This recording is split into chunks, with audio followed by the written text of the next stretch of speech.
verso 17. Elias era um homem semelhante a nós, e orando, pediu que não chovesse, e por 3 anos e 6 meses não choveu sobre a terra. Agora abra sua Bíblia em 1 Reis, capítulo 17.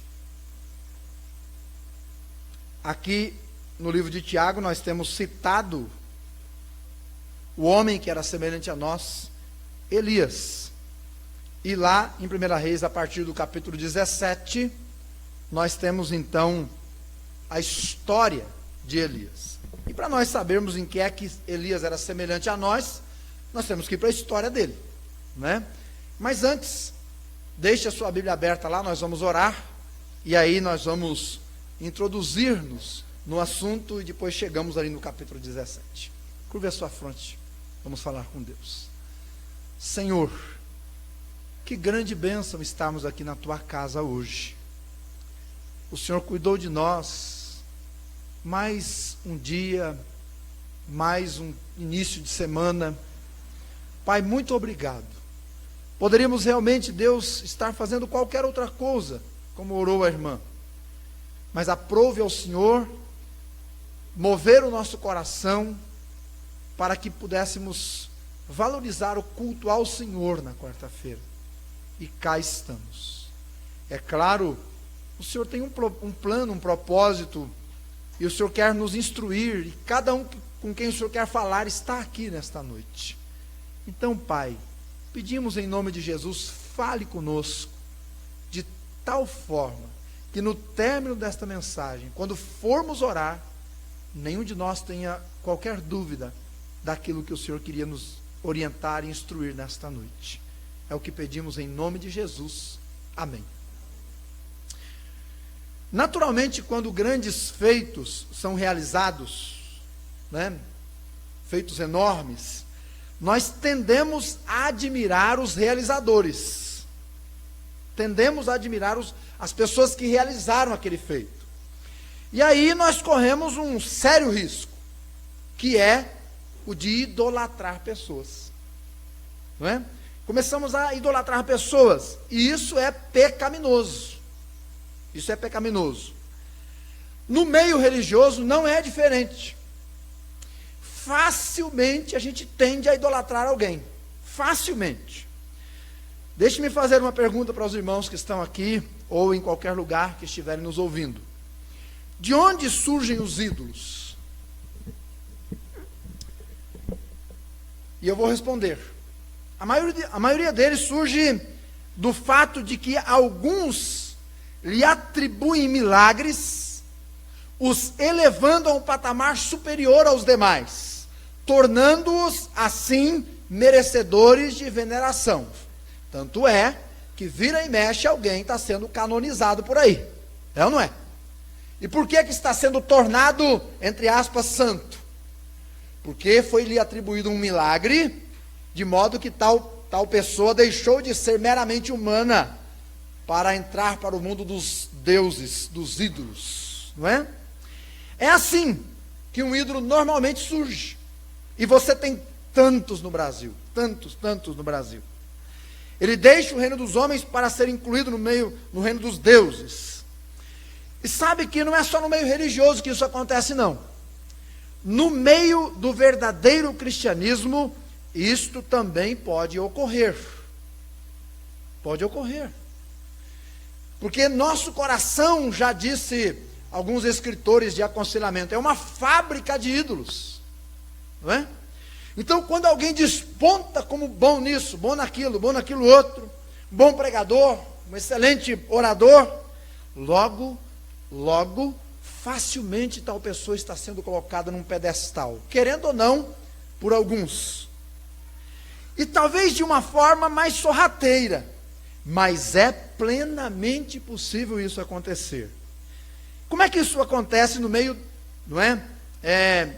Daqueles que deveriam ser cristãos de verdade? Por exemplo, quando lemos nas Escrituras sobre o trio exemplar de Ezequiel 14, qual é o trio exemplar citado lá em Ezequiel 14? Noé, Jó e Daniel. E sabe quem é que cita o trio exemplar? O próprio Deus. Então, quando nós pensamos nesses nomes, ou então pensamos em Abraão, Moisés, Elias, Paulo, tendemos a olhar para essas pessoas num degrau acima. Nossa tendência é essa. Olhar essas pessoas num degrau acima, como se eles fossem mais do que simples homens. Isto é tendência nossa, irmãos. Simplesmente porque eles foram usados por Deus. E as Escrituras dizem que eles não passaram de vasos. Mas nossos olhos, quando olham essas pessoas, facilmente a gente tende a pensar que elas são melhores do que nós, maiores do que nós, superiores a nós, porque realizaram um grande feito. Cuidado, para não fabricar um ídolo no seu coração. Cuidado, é muito fácil a gente fazer isso. Tiago, o autor do texto que lemos inicialmente, teve que lidar com isso quando escreveu sua carta à igreja que estava dispersa por causa da perseguição em Atos 12. Tiago é a primeira carta oficial do cânon do Novo Testamento. Aliás, o primeiro livro oficial. Então, Tiago, escrevendo aos seus irmãos em Cristo, e na maioria deles judeus, por causa de Cristo, esses irmãos haviam perdido tudo literalmente mesmo, não é? Haviam perdido lá, eu até listei algumas coisas aqui, não é? Haviam perdido casas, lugar seguro, emprego, fonte de sustento, amparo na saúde. Então a gente leu lá em Tiago 5, Tiago instruindo eles, irmãos, vocês têm que orar para que os enfermos sejam curados. Claro, se você está vivendo de fazer tendas, sendo perseguido, não é? Vivendo longe e debaixo de ferrenha pressão, você não tem um médico à sua disposição. Então, o último recurso, você não tem outro recurso. Você tem que clamar e suplicar e buscar a Deus, porque só Ele pode fazer alguma coisa ali. E Ele realmente era o recurso final. Então, quando Tiago os anima a orar buscando do céu a solução, ele traz à memória deles Elias. Ele fala, gente, prestem atenção. Lembram de Elias? Elias, ele era um homem semelhante a nós. Então, olha, Tiago escrevendo aos dispersos que estavam sofrendo, precisavam de cura, precisavam de ajuda, de socorro, ele orienta eles. Elias era um homem semelhante a nós. Ou seja, ele traz Elias de volta ao reino dos homens. Por quê? Porque para os judeus, Elias praticamente se tornara um ídolo. Praticamente. E sabe, por causa de uma interpretação errada de Malaquias 4, versículos 5 e 6. Por causa de uma interpretação errada de Malaquias 4, 5 e 6. O que diz Malaquias 4, 5 e 6? Olha, eu vou ler para que você não fique na dúvida. Mas Malaquias 4, 5 e 6 diz o seguinte, rapidamente aqui. Eis que eu vos envio o profeta Elias, antes que venha o grande dia e terrível dia do Senhor. Ele converterá o coração dos pais aos filhos, e o coração dos filhos a seus pais, para que eu não venha e fira a terra com maldição.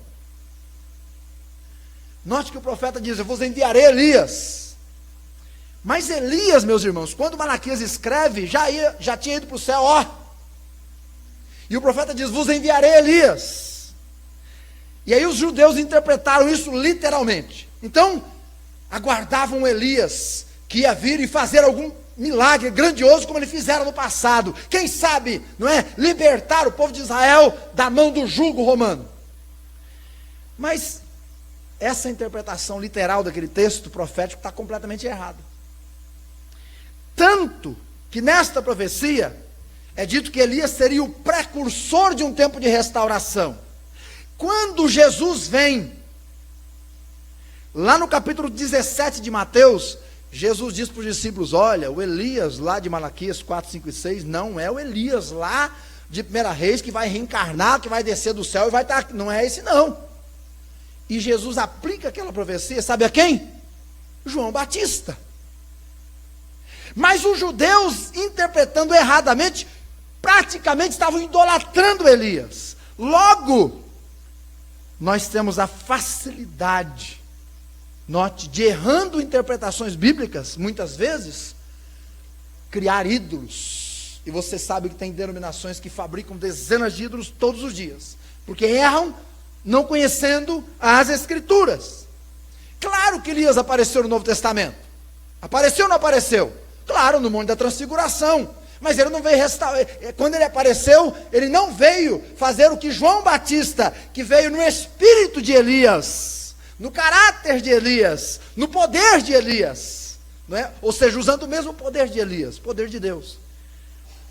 Então, eles erraram, estavam idolatrando Elias. Então, Tiago diz assim, o Tiago diz assim para aqueles irmãos: irmãos, Elias não era um ídolo, ele não era um Deus, ele não era um semideus. Elias era um homem igualzinho a nós,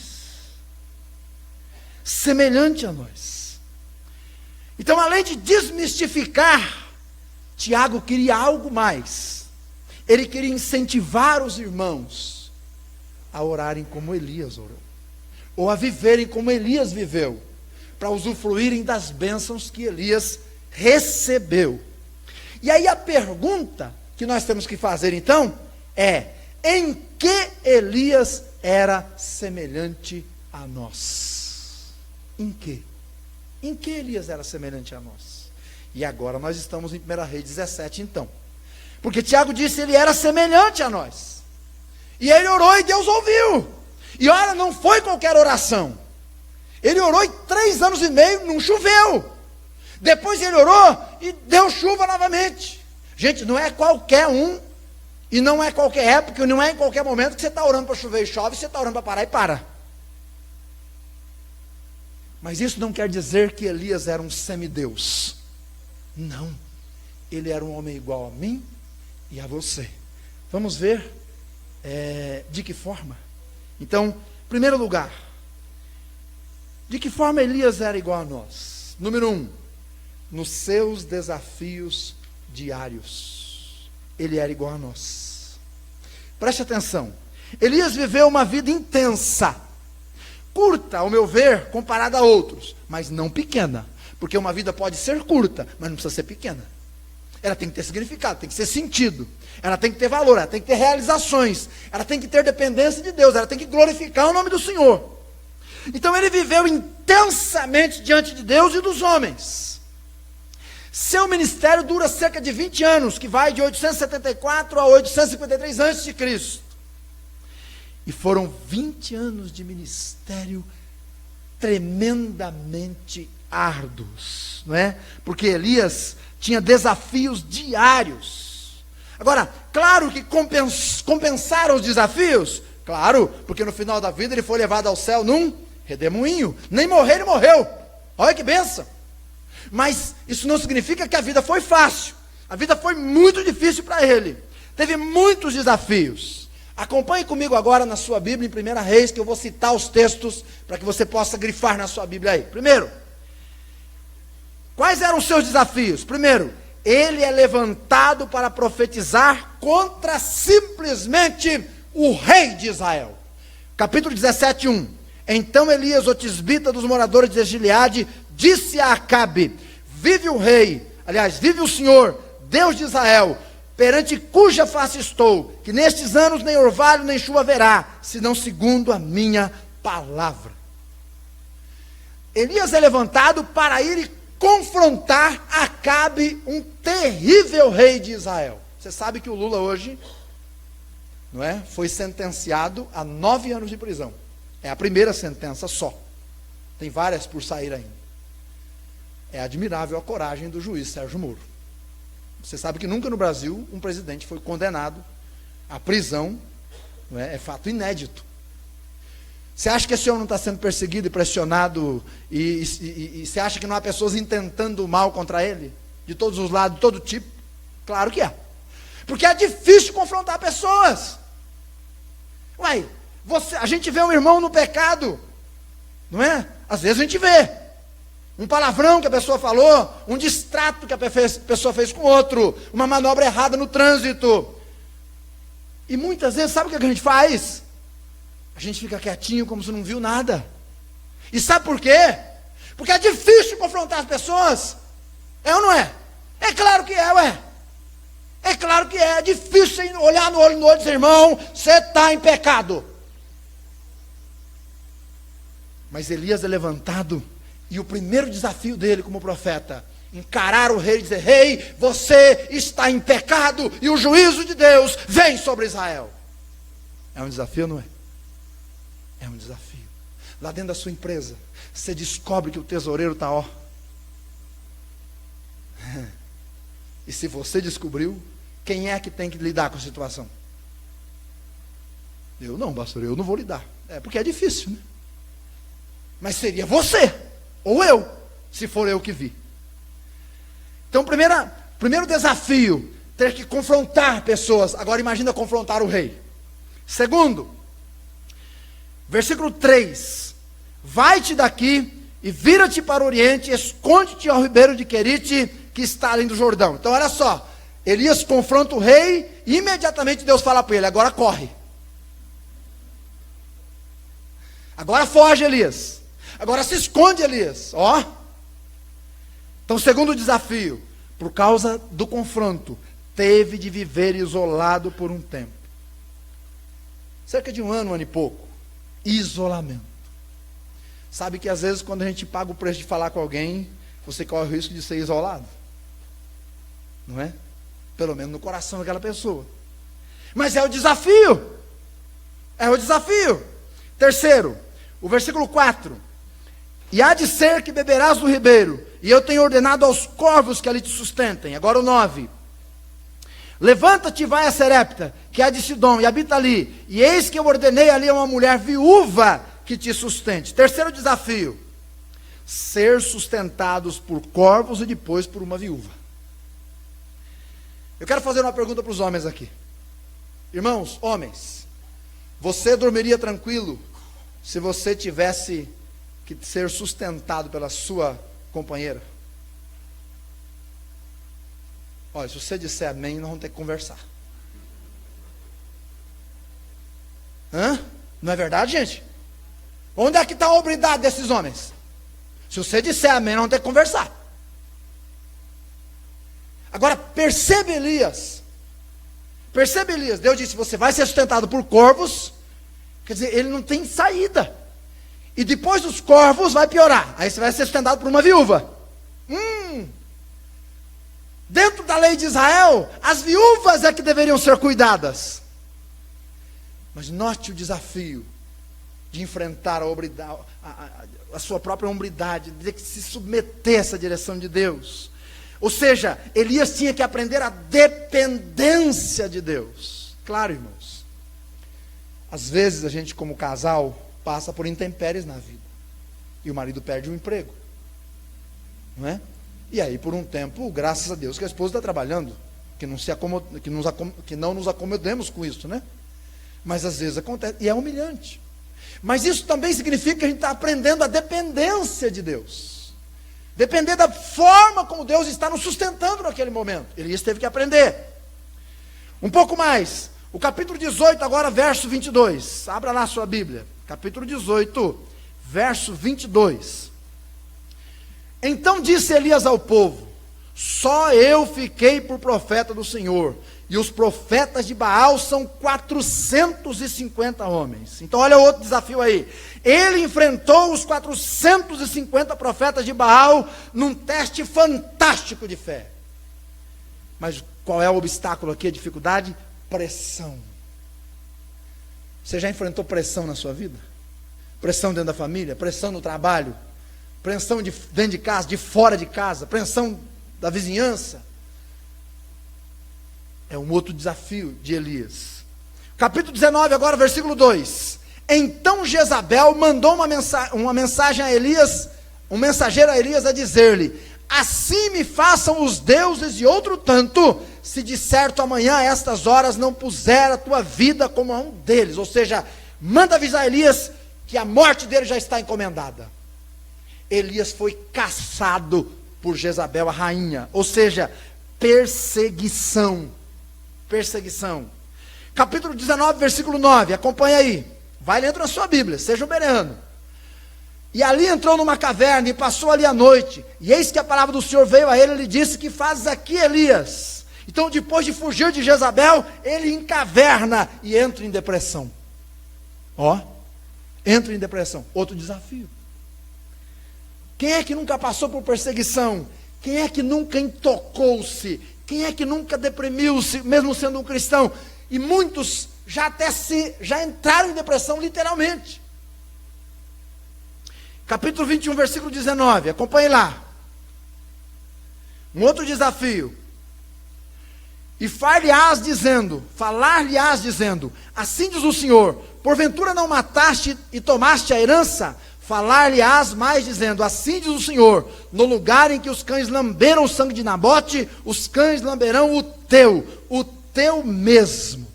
Então Elias está confrontando novamente a família real. Ou seja, ele teve de levar mais uma mensagem ameaçadora ao rei Acabe. É a vida de alto risco de morte. E mais um último risco aqui. 2 Reis, capítulo 1. E aí eu não vou ler o texto, porque ele é longo, mas eu quero que você abra para você ver na sua Bíblia. 2 Reis 1, do 9 ao 18. Elias vai enfrentar 3 generais com 3 grupos, sendo cada grupo com 50 soldados.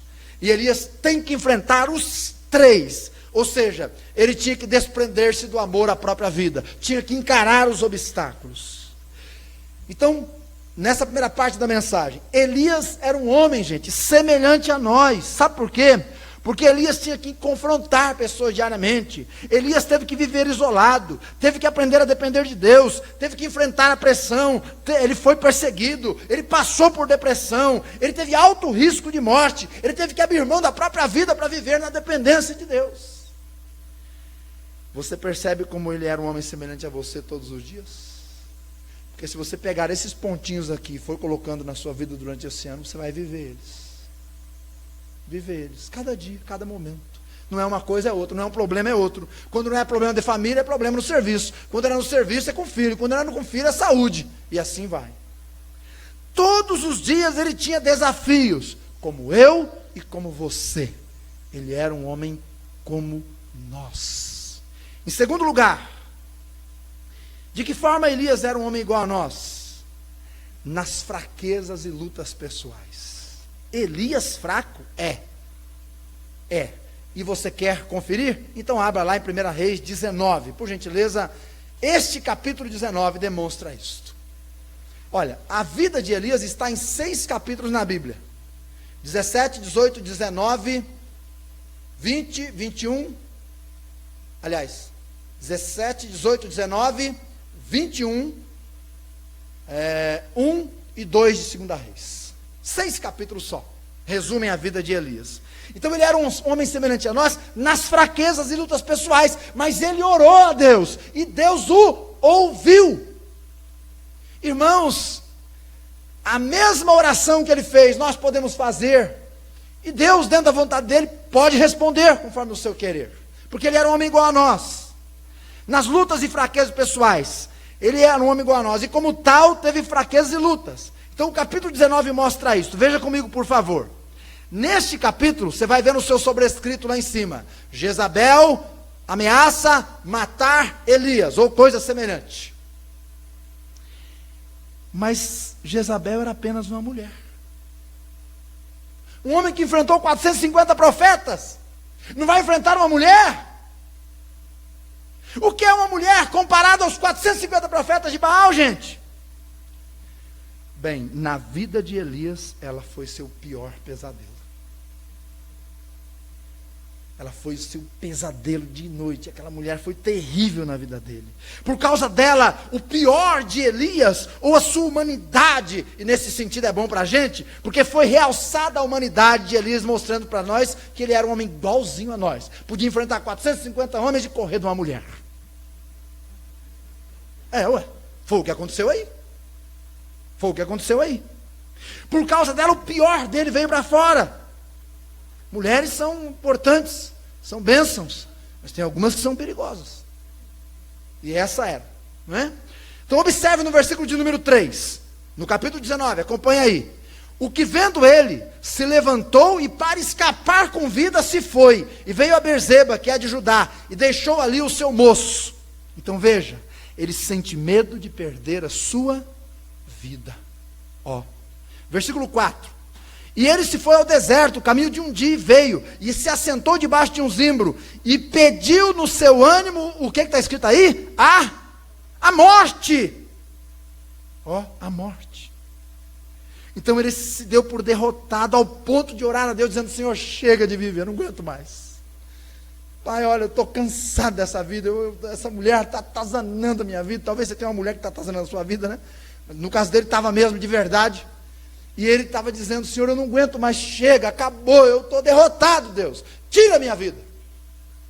Tira a minha vida. Ó, gente, quem diria que Elias ia pedir uma coisa dessa? Um homem igualzinho a nós. Não, igual eu não, pastor, eu nunca pedi a morte. Está vendo? Era pior do que a gente ainda. Versículo 8. Olha lá. Levantou-se, pois, e comeu e bebeu, com a força daquela comida, caminhou 40 dias e 40 noites até Horebe, o monte de Deus. Preste atenção, ele estava em Israel, mas desde que soube que ia ser morto por Jezabel, começou a fugir. E quando ele vai para Horebe, sabe o que ele está fazendo, gente? Ele está virando as costas para o reino de Israel, indo mais longe que ele pode de Jezabel. Ou seja, ele fugiu para o mais longe possível do problema. O problema está ali, então eu vou para lá. É quase um Jonas aqui. Quase um Jonas. Versículo 9. Acompanha aí. E ali entrou numa caverna e passou ali a noite. E eis que a palavra do Senhor veio a ele e disse: o que você está fazendo aqui, Elias? Elias estava ali completamente desanimado. Você já desanimou alguma vez? Olha o Elias aí. Igualzinho a nós. Ele se tornou míope espiritualmente, cheio de autocomiseração, porque ele vai dizer ali, no versículo 10, Senhor, eu tenho sido zeloso pelo Senhor dos exércitos, porque os filhos de Israel deixaram o teu concerto, derribaram os teus altares, mataram os teus profetas, e eu fiquei sozinho. Ou seja, ele se tornou míope espiritualmente, cheio de autocomiseração. E volta lá no versículo 4, do capítulo 19. E ele foi ao deserto, caminho de um dia, veio e se assentou debaixo de um zimbro, pediu em seu ânimo, quer dizer, no seu desânimo, né, a morte, e disse assim: Senhor, chega, já basta. Ou seja, ele estava dizendo para Deus: eu fracassei. Você já se sentiu fracassado alguma vez? Como pai? Você já se sentiu fracassado alguma vez como marido? Você já se sentiu fracassado alguma vez como funcionário? Não deu conta do que tinha que dar lá na empresa? Você já se sentiu fracassado como vô, como vó? Você já se sentiu fracassado como crente? Pastor, mais um ano, não levei ninguém a Cristo. Você já se sentiu fracassado na sua vida espiritual? Disse: pastor, de novo eu caí no mesmo pecado. Você já se sentiu fracassado? Ó Elias, Senhor, chega. Chega, Senhor, basta. Irmãos, vocês enxergam que Elias era um homem igual a nós? Está ficando claro? Está dando para entender? Elias era um homem igual a nós. Igualzinho, se não um pouquinho pior. A nós. Ele era igualzinho a nós. Mas ele orou a Deus. Orou a Deus. E Deus lhe ouviu a voz. E Deus lhe respondeu a oração.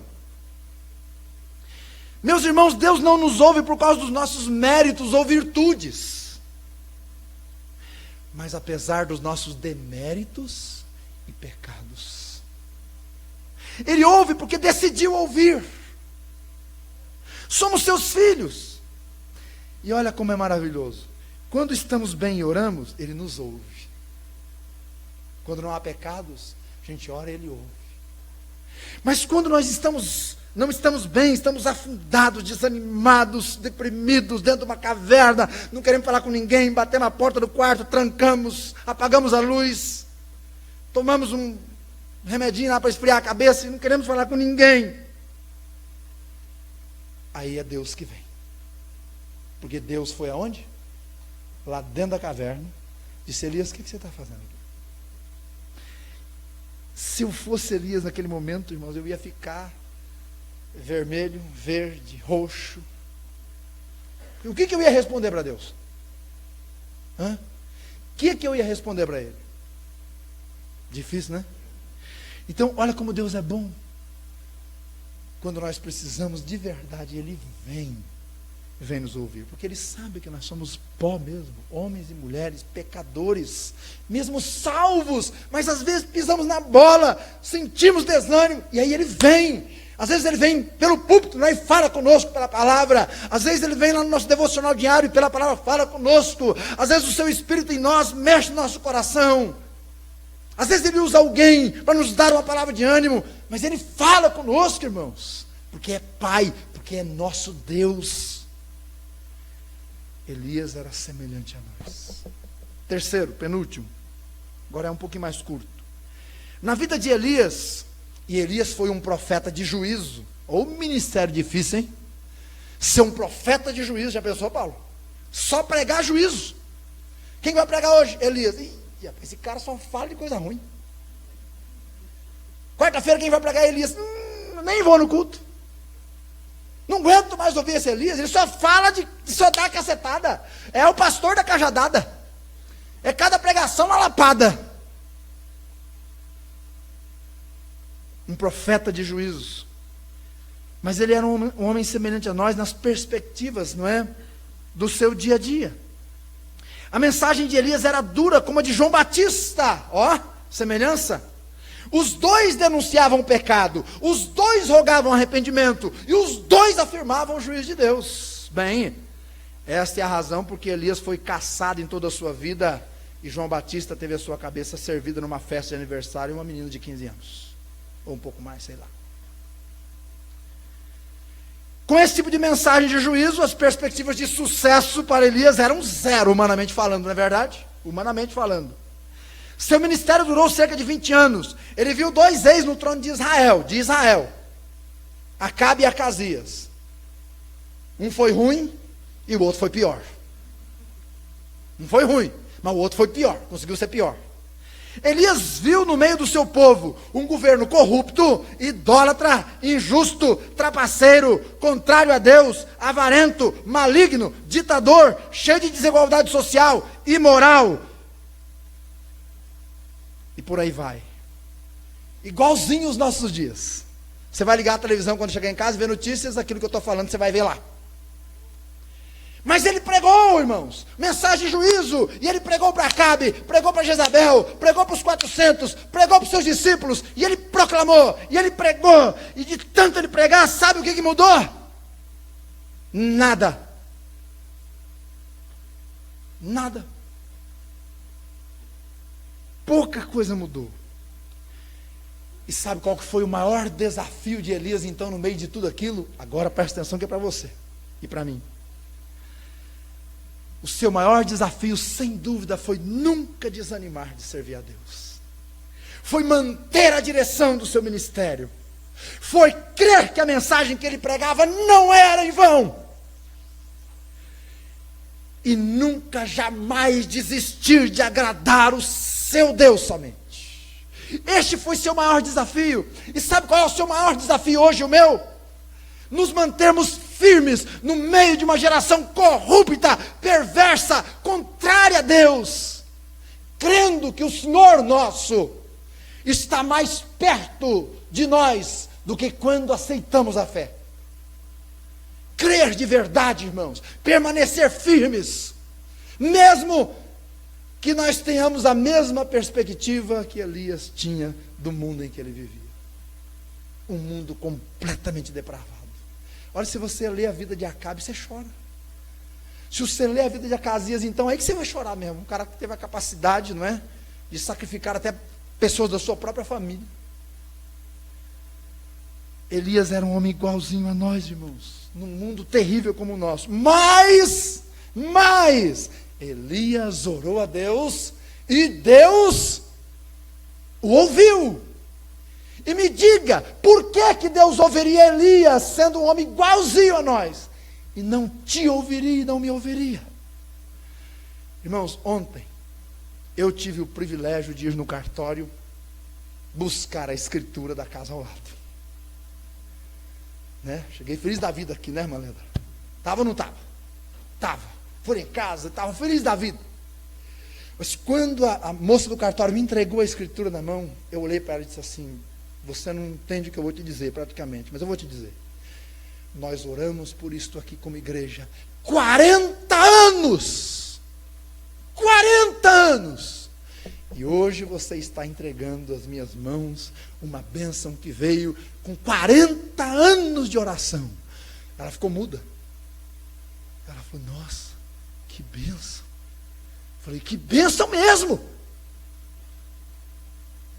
Elias orou, irmãos. E nós vamos orar, porque o mesmo Deus de Elias é o nosso Deus. E como ele ouviu Elias, ele também nos ouve. Em último lugar, Elias era um homem igual a nós, quanto ao destino final e a sua segurança de vida. 2 Reis 2:2. Abra lá a sua Bíblia, 2 Reis 2:2. É uma delícia ler. Olha, irmãos, eu começo a ler esses textos aqui e a minha vontade é não parar de ler. Porque você vai lendo e você vai vendo essas coisas maravilhosas que Deus ia fazendo e a maneira como Deus ia trabalhando a vida desses homens aqui, coisa fantástica. E você vai ver então aqui no capítulo 2, não é? No versículo 11. E sucedeu que indo eles andando e falando, eis que um carro de fogo com cavalos de fogo os apartou um do outro, e Elias subiu ao céu num redemoinho. Aí. Nem tudo foi dificuldade na vida de Elias. Ele viu muitos milagres acontecer, não é? Como você também vai ver se parar de focar só no problema. De repente a gente começa a focar só nas dificuldades, né? Mas se a gente começar a olhar também as bênçãos que Deus está fazendo, olha que são muitas, hein? Muitas. Então ele viu muitos milagres acontecer. A vida cristã, meus irmãos, não é um mar de rosas. É verdade, né? Não é mesmo, pastor. Isso aí agora, concordo com o senhor, é verdade. O senhor tem toda a razão. Não é um mar de rosas. Mas cá entre nós, irmãos, ela também não é só um vale de espinhos, né? Não, tem coisa boa. Ou se tem. Só da gente estar junto aqui entre irmãos, gente, é uma bênção. Coisa boa demais, ué. A vida cristã tem alegrias e bênçãos, tem prazeres e gozos, tem vitórias e realizações em Cristo. Elias provou muitas. Olha, ele viu corvos o alimentando todos os dias, ó, sem precisar pegar o telefone e ligar lá, né, no Disque Corvo. Disque Corvo, né, não precisava nem ligar para o Disque Corvo, porque na hora, eles traziam a comida para ele, na hora. Ele viu a multiplicação da farinha, do azeite da casa da viúva. Ó, milagre de multiplicação. Ele viu Deus enviando fogo do céu para lamber o altar com a sua oferta, não é? Bem como destruir os capitães de 50 soldados lá no capítulo 1. Ele viu o fogo de Deus descer do céu com uma língua enorme. Ele viu, irmãos. Ele viu a chuva cessar sob a sua oração. E viu a chuva cair depois dele terminar de orar. Ó, que coisa maravilhosa. Sem dúvida foram coisas maravilhosas. Mas nada pode ser comparado ao dia final, quando ele foi levado para o céu. De repente ele está andando com Eliseu, e lá vem, não o trem, a carruagem. E vem, não é? E chega perto dos dois, separa os dois. Então num redemoinho, Elias, não é, vai subindo ao céu. Gente, Eliseu viu isso, por isso que ele, não é, recebeu a capa e recebeu o ministério também, no mesmo poder de Elias. Mas que coisa maravilhosa, fantástica. No entanto, meus irmãos, a Bíblia diz que Elias era um homem igualzinho a nós. E você viu hoje à noite aí, não é? Igualzinho a nós. Mas com Deus ele foi morar assim que ele terminou a sua missão. Sabe para onde você vai quando você terminar a sua missão aqui na terra? Para onde? Para o mesmo lugar onde está Elias. Para o mesmo lugar. Para o mesmo lugar.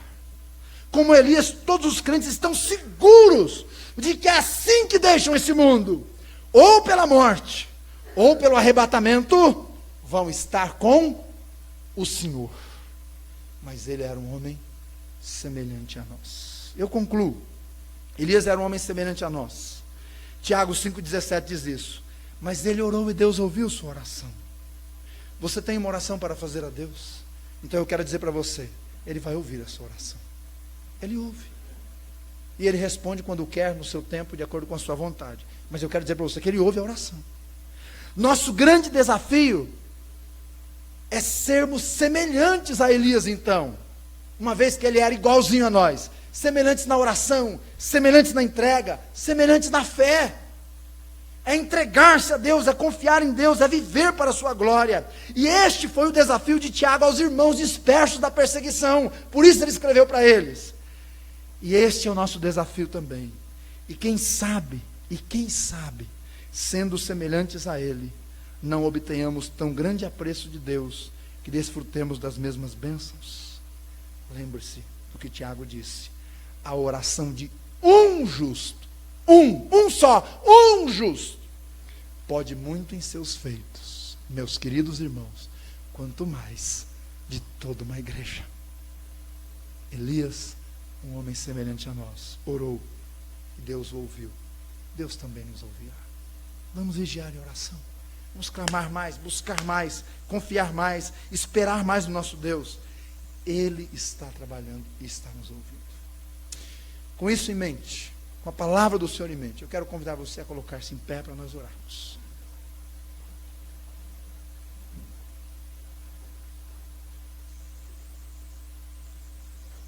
Você pode dirigir a sua oração a Deus, confiando que o mesmo Deus que ouviu Elias também vai ouvir a sua oração.